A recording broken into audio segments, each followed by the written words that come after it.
संयुक्त संसदीय समिति के अध्यक्ष जगदंबिका पाल आज लोकसभा में वक्फ संशोधन विधेयक 2024 पर बनी जेपीसी की रिपोर्ट पेश कर सकते हैं। इस रिपोर्ट में विधेयक के विभिन्न पहलुओं पर विचार साक्ष्य प्रस्तुत किए गए हैं। इस रिपोर्ट को हिंदी अंग्रेजी दोनों भाषाओं में पेश किया जाएगा। रिपोर्ट में उन सभी साक्ष्यों का भी रिकॉर्ड शामिल होगा जो संयुक्त समिति के समक्ष पेश की गई थी। यह साक्ष्य विधेयक के प्रावधानों के बारे में विचार विमर्श करने के लिए अहम है और इनका उद्देश्य विधेयक के प्रभावी न्याय संगत कार्यान्वयन को सुनिश्चित करना है। इस विधेयक में वक्फ संपत्तियों के प्रबंधन, संचालन और निगरानी के लिए कुछ महत्वपूर्ण सुधार प्रस्तावित किए गए। इस विधेयक का उद्देश्य वक्फ संपत्तियों के उपयोग में सुधार लाना है। जेपीसी ने विधेयक के बारे में विस्तृत चर्चा की। इस पर विभिन्न पक्षों से साक्ष्य प्राप्त हुए। अब यह रिपोर्ट लोकसभा में पेश की जाएगी। आगे की विधायी प्रक्रिया को गति मिलेगी।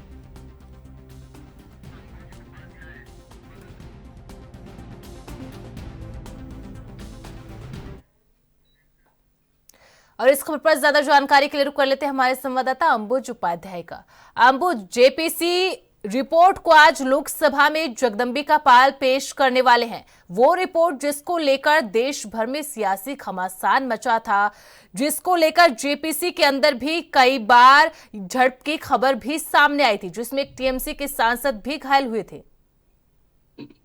हाँ बिल्कुल, जिस तरीके से हमेशा जी बात की जाए, जगदंबिका पाल आज लोकसभा के टेबल पर इस बिल को रखेंगे जिसके अंदर ये संशोधन किया गया है कि जिस तरीके से वक्फ बोर्ड जो भूमि अधिग्रहण है या उन सब मामलों को लेकर के जिसका प्रबंधन कैसे हो और उन जो संपत्तियों पर जो वक्फ बोर्ड के द्वारा एक तरीके से कब्जा किया गया या वक्फ बोर्ड के वो पास आई है उन पर वो किस तरीके से संचालन किया जा सके। तो इसको लेकर के एक जेपीसी की कमेटी बनाई गई जिसकी अध्यक्षता जगदंबिका पाल को दी गई। तो लगभग 118 घंटे तक इस पर बहस चली है और दो लोगों का जो भी विपक्ष में थे और उन सब की राय लेकर के एक ये रिपोर्ट बनाई गई है। इस रिपोर्ट लगभग 482 पेज की एक रिपोर्ट है और 113 घंटे इस पर चर्चा चली है। इसके बाद इस रिपोर्ट को आज लोकसभा के टेबल पर रखा जाएगा, जिसका उद्देश्य केंद्र सरकार इस तरीके से चाहते हैं कि वक्फ बोर्ड के अंदर जो भी जमीन अधिग्रहण होती है उस जमीन को लेकर के जो प्रबंधन है, यानी जिस समाज के लिए उस जमीन को या जो चल और अचल संपत्ति है उसको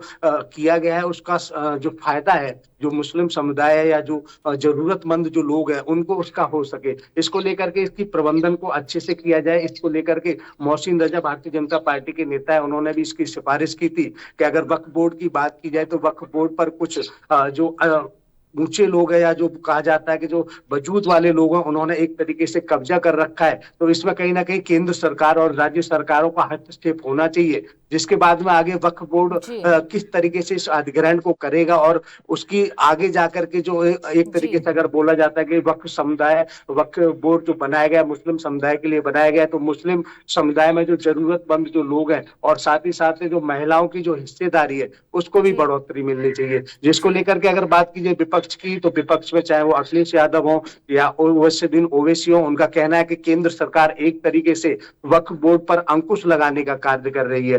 तो ऐसे में इसमें ऐसे आसार नजर आ रहे हैं कि लोकसभा के अंदर इस जब ये टेबल की जाएगी तो हंगामे के आसार नजर आ रहे हैं। जी अमित जी, बहुत बहुत शुक्रिया अंबुज तमाम जानकारी साझा करने के लिए।